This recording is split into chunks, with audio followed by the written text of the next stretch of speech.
Carbon के reactions याद नहीं हो रही? आइए 1 मिनट में पूरा चैप्टर रिवाइज करते हैं। मैं हूं सुष्मिता पांडे और मैंने बोर्ड्स में 100% साइंस में स्कोर किया था। मेनली 4 रिएक्शंस हैं जो आपको याद करना है। सबसे पहला जो है that is your combustion reaction. अपने दिमाग में ये बात याद रख लो, कंबस्शन रिएक्शन में हमेशा ही कार्बन डाइऑक्साइड इवॉल्व होता है और ये हाईली एक्सोथर्मिक रिएक्शन होता है, बहुत ज्यादा हीट इवॉल्व होता है। तो कोई भी मैंने कार्बन का कंपाउंड लिया, उस कार्बन के कंपाउंड में मैं क्या करूंगी, ऑक्सीजन ऐड करती हूं और इवॉल्व होता है क्या, CO2, H2O and a large amount of heat. So that is called as your combustion reaction.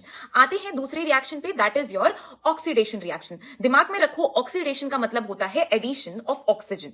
तो क्या होगा कि अगर आप फॉर एग्जाम्पल अगर आपने अल्कोहल लिया है, जैसे मैं ले लेती हूं इथेनॉल या मिथेनॉल, कोई भी ले रहे हो आप, ठीक है, आपने अल्कोहल लिया और उसमें आपने ऑक्सीजन ऐड किया, तो अल्कोहल ऑक्सीडाइज होकर क्या बनेगा, हमेशा कार्बोक्सिलिक एसिड। COH कंपाउंड आपने लिया है, दैट इज अल्कोहल, आपने ऑक्सीजन ऐड किया और सिंपल क्या आपका बनने वाला है, that is your carboxylic acid. Catalyst याद रखोगे, कौन कौन से कैटलिस्ट हो सकते हैं, ऑब्वियसली ऑक्सीडाइजिंग एजेंट वाले होंगे, that is your KMNO4 which is your potassium permanganate और एल्कलाइन KMNO4।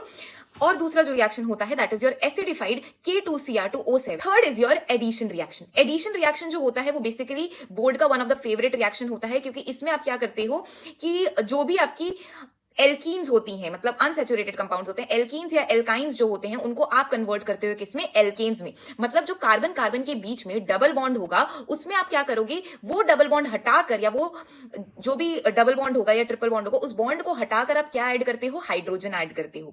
जैसे मैंने फॉर एग्जाम्पल लिया, मैंने इथीन लिया, ठीक है, इथीन में मैं क्या कर रही हूँ, हाइड्रोजन का एडिशन कर रही हूँ in the presence of nickel catalyst. So मैंने क्या किया, वो जो डबल बॉन्ड है उसको हटाऊंगी, हाइड्रोजन एक इधर ऐड करूंगी, एक इस वाले कार्बन पे ऐड करूंगी, तो मेरे पास क्या बन जाएगा, इथेन बन जाएगा। आते हैं चौथी रिएक्शन पे, that is your substitution reaction.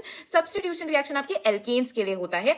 इसमें जैसे आपका ये सनलाइट के प्रेजेंस में होता है, that is very very important कि सब्स्टिट्यूशन रिएक्शन SS से याद रखो, सब्स्टिट्यूशन रिएक्शन सनलाइट के प्रेजेंस में होता है। जैसे मैंने लिया फॉर एग्जाम्पल, कोई भी आपने एल्केन लिया, जैसे मैं ले लेती हूं, आपने ले लिया कि मीथेन ही ले लेते हैं, CH4 सिंपल लेते हैं, मीथेन लिया और मीथेन में मैंने क्या ऐड किया, क्लोरीन ऐड किया इन द प्रेजेंस ऑफ लाइट। तो मैंने क्या किया, मीथेन क्या होता है, CH4, एक H हटके, एक H मैंने सब्स्टिट्यूट किया, सब्स्टिट्यूट मतलब किसी की जगह पे आके कुछ रख दिया, तो मेरा क्या हो जाएगा, CH3Cl प्लस आपका क्या बच जाएगा, वहां से मैंने क्या निकाला था, H, और एक Cl यहां से आ गया, HCl, सिंपल।